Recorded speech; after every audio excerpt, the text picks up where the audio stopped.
So this is a bit of the result after after the cast and grinding of the most of the portions.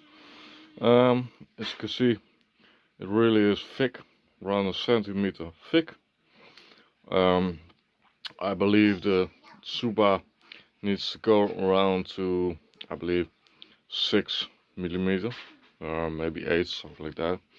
I'm not sure yet. First off, we're gonna beat it to around 8 millimeter thick. So as you can see, it's fairly thick. It's very heavyweight. Yeah. First off, I'm gonna grind off more so I get all the dimples and scuffings out. Next to it, it's going to be hammered down on the anvil to shape it and especially to slender it down to the size measurements I need for it. So yeah, give it a break and we'll see the next steps. So a bit of grinding down, a bit more, as you can see. The one thing I always like on a tsuba is of course Chris, you can be cheap as fuck and just buy a plate already round and on already the measurements you need on like Temu, AliExpress, hardware store, you name it. First off, I don't think anything you're gonna build and that way is going to be handmade or custom made. Second off, this, even though it's thick and heavyweight, it's not solid. If you're gonna buy discs from Temu, those guys are just simply stamped out of a big plate. If I'm going to hammer it down in that way to make it a real solid piece of like a car bumper or expansion, what a tsuba needs to be, the density won't never be correct in my opinion.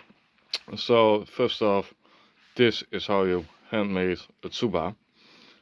Second, it does not matter if you make a water ingot or you're gonna do it this way. As you can see, water ingot is very basic. You're gonna measure out the weight of the tsuba you need. You're gonna cast it in a bucket of water and you're gonna smash it out from a little bulb or a little droplet.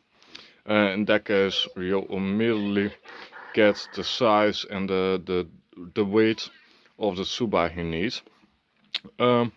Second, I like to do handwork, even though my work would never pay out the hours and the time I spend in it. I do not give a living crap because I like to make handwork. Second off, the way I do it gives all of my tsubas a bit of impressions. None of my tsuba will be the same as the previous one. And second, it will give them character. So instead of buying a plate that does not have any character and simply flattered, polished out and stuff, I like to build my tsubas with character.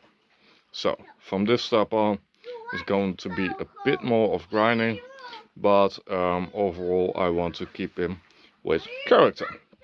So yeah, I'm going to keep grinding away a little bit more, and from that point on it's all up to that little guy there.